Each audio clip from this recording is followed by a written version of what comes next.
ಎಲ್ರಿಗೂ ನಮಸ್ಕಾರ. Deepa easy home ರೆಸಿಪಿಗೆ ತಮ್ಮೆಲ್ಲರಿಗೂ ಸ್ವಾಗತ. ಬೆಳಗಿನ ತಿಂಡಿಗೆ ಏನು ಮಾಡಬೇಕು ಅಂತ ಯೋಚನೆಯಲ್ಲಿದ್ದರೆ ಈ ರೀತಿಯಾಗಿ ಖಂಡಿತ ಟ್ರೈ ಮಾಡ್ಬೋದು. ಮಕ್ಕಳು ಲಂಚ್ ಬಾಕ್ಸ್ಗೂ ಸೂಪರ್, ಬೆಳಗಿನ ತಿಂಡಿಗೂ ಸೂಪರ್ ಆಗಿರುತ್ತೆ. ಬನ್ನಿ ಹಾಗಾದರೆ ಮಾಡೋದು ಹೇಗೆ ಅಂತ ನೋಡ್ಕೊಂಬರೋಣ. ಮೊದಲು ಪೌಡ್ರ್ ಮಾಡಲಿಕ್ಕೆ ಮಸಾಲೆ ಹುರ್ಕೋಬೇಕು. ಹಾಗಾಗಿ ಸ್ಟವ್ನ ಆನ್ ಮಾಡಿ ಒಂದು ಕಡಾಯಿ ಇಟ್ಕೊಂಡಿದ್ದೀನಿ. ಅದರಲ್ಲಿ ಒಂದೇ ಒಂದು ಸ್ಪೂನಷ್ಟು ತೆಂಗಿನ ಎಣ್ಣೆ ಹಾಕಿ ಬಿಸಿ ಮಾಡ್ಕೊತಾ ಇದ್ದೀನಿ.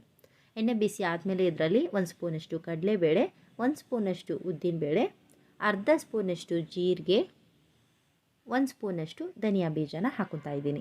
ಈಗ ಇವೆಲ್ಲವನ್ನು ಒಂದು ಸ್ವಲ್ಪ ಹುರ್ಕೊಳ್ಳೋಣ. ಪೌಡ್ರು ನಿಮಗೆ ಜಾಸ್ತಿ ಕ್ವಾಂಟಿಟಿಯಲ್ಲಿ ಬೇಕಾಗಿತ್ತು ಅಂದರೆ ಎಲ್ಲವನ್ನು ಜಾಸ್ತಿ ಮಾಡಿಕೊಡ್ರಿ. ಈ ಟೈಮಲ್ಲೇ ನಾವು ಪೂರ್ತಿ ಕೆಂಪಗಾಗೋವರೆಗೂ ಹುರ್ಕೋಬಾರ್ದು, ಅರ್ಧ ಭಾಗದಷ್ಟು ಮಾತ್ರ ಹುರಿಬೇಕು. ಅಲ್ಲಿವರೆಗೂ ಹುರ್ಕೊಳ್ರಿ.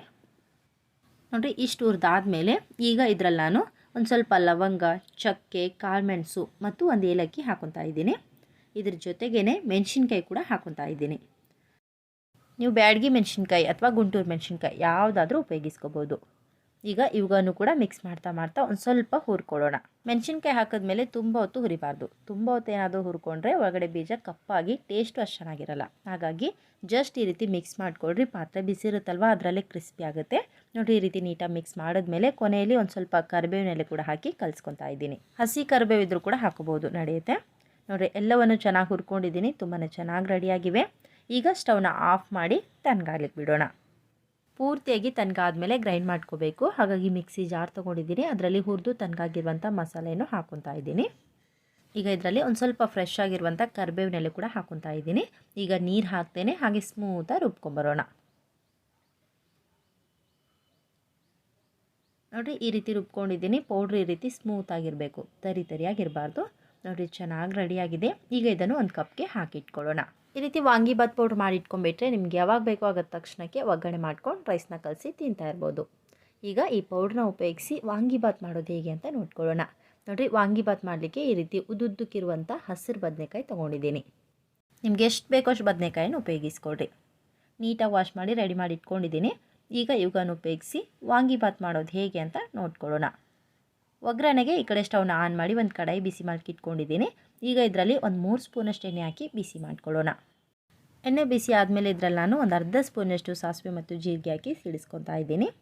ಸಾಸಿವೆ ಜೀರಿಗೆ ಚಟಪಟ ಅಂತ ಸಿಡಿಯುವಾಗ ಈಗ ಇದರಲ್ಲಿ ನಾನು 1 ಸ್ಪೂನಷ್ಟು ಕಡಲೆಬೇಳೆ, 1 ಸ್ಪೂನಷ್ಟು ಉದ್ದಿನಬೇಳೆ, ಇದ್ರ ಜೊತೆಗೇ ಒಂದೇ ಒಂದು ಒಣಮೆಣಸಿನ್ಕಾಯಿನ ಈ ರೀತಿ ಮುರಿದು ಹಾಕ್ಕೊತಾ ಇದ್ದೀನಿ.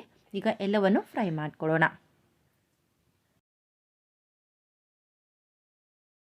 ನೋಡಿರಿ, ಈ ರೀತಿ ಸ್ವಲ್ಪ ಕೆಂಪಗಾಗೋವರೆಗೂ ಹುರಿದಾದ್ಮೇಲೆ ಈಗ ಇದರಲ್ಲಿ ಒಂದು ಮೀಡಿಯಮ್ ಸೈಜ್ ಈರುಳ್ಳಿಯನ್ನು ಈ ರೀತಿ ಸ್ವಲ್ಪ ಉದ್ದುದಕ್ಕೆ ಕಟ್ ಮಾಡಿ ಹಾಕ್ಕೊತಾ ಇದ್ದೀನಿ. ಈಗ ಇವುಗಳನ್ನು ಕೂಡ ಒಂದು ಸ್ವಲ್ಪ ಫ್ರೈ ಮಾಡ್ಕೊಳ್ಳೋಣ.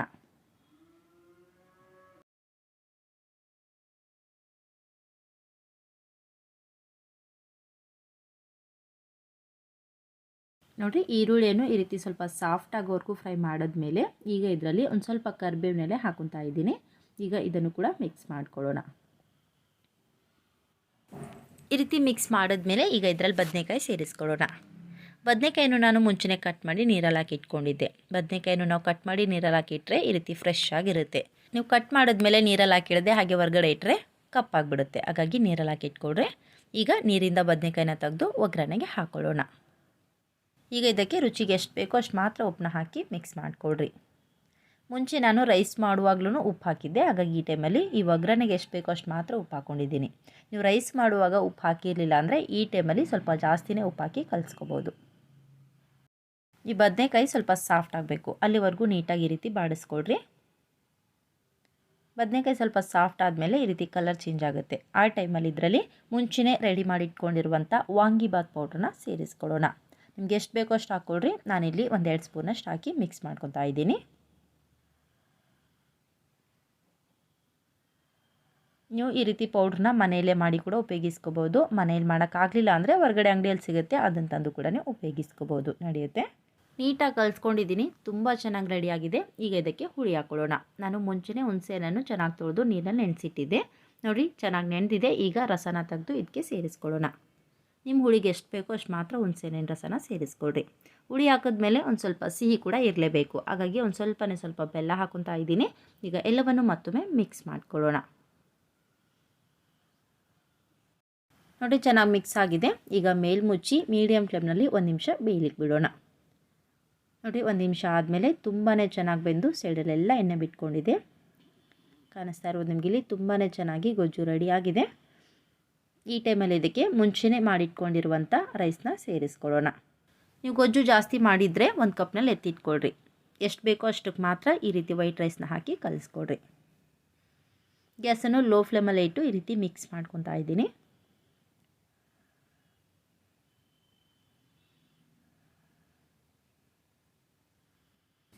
ಗೊಜ್ಜನ್ನು ರೆಡಿ ಮಾಡಿ ಇಟ್ಕೊಂಡ್ಬಿಟ್ರೆ ನಿಮ್ಗೆ ಯಾವಾಗ ಬೇಕೋ ಆಗ ತಕ್ಷಣಕ್ಕೆ ಈ ರೀತಿ ವೈಟ್ ರೈಸ್ನ ಹಾಕಿ ಕಲಿಸ್ಕೊಂಡು ತಿಂತಾ ಇರ್ಬೋದು. ತುಂಬ ರುಚಿಯಾಗಿರುತ್ತೆ ಮತ್ತು ಫಟಾಫಟ್ ಅಂತ ಕೂಡ ರೆಡಿ ಆಗುತ್ತೆ.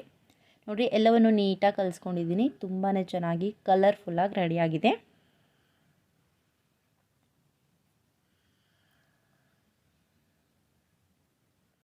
ಚೆನ್ನಾಗಿ ಮಿಕ್ಸ್ ಮಾಡಿದ್ಮೇಲೆ ಕೊನೆ ಟೈಮಲ್ಲಿ ಒಂದು ಅರ್ಧ ಕಪ್ನಷ್ಟು ಫ್ರೆಶ್ ಆಗಿರುವಂಥ ತೆಂಗಿನಕಾಯಿ ತುರಿಯನ್ನು ಹಾಕಿ ಕಲಿಸ್ಕೊತಾ ಇದ್ದೀನಿ.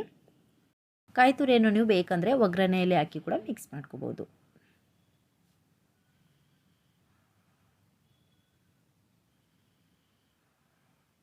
ನೋಡಿ ಎಲ್ಲವನ್ನು ನೀಟಾಗಿ ಕಲಿಸ್ಕೊಂಡಿದ್ದೀನಿ. ತುಂಬ ಚೆನ್ನಾಗಿ ಪರ್ಫೆಕ್ಟಾಗಿ ರೆಡಿಯಾಗಿದೆ.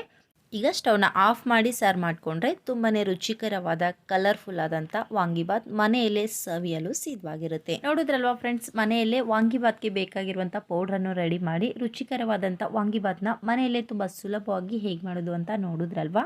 ದಿನಾಲೂ ಒಂದೇ ಥರ ಮಾಡೋದಕ್ಕಿಂತ ಈ ರೀತಿಯಾಗಿ ಒಂದ್ಸಲ ಟ್ರೈ ಮಾಡಿರಿ. ರುಚಿನೂ ಡಿಫ್ರೆಂಟ್ ಆಗಿರುತ್ತೆ ಮತ್ತು ಮಕ್ಕಳಿಗೂ ಖಂಡಿತ ಇಷ್ಟ ಆಗುತ್ತೆ. ರೆಸಿಪಿ ಇಷ್ಟ ಆದರೆ ಪ್ಲೀಸ್ ಲೈಕ್ ಮಾಡಿರಿ ಮತ್ತು ಶೇರ್ ಮಾಡಿರಿ. Thank you.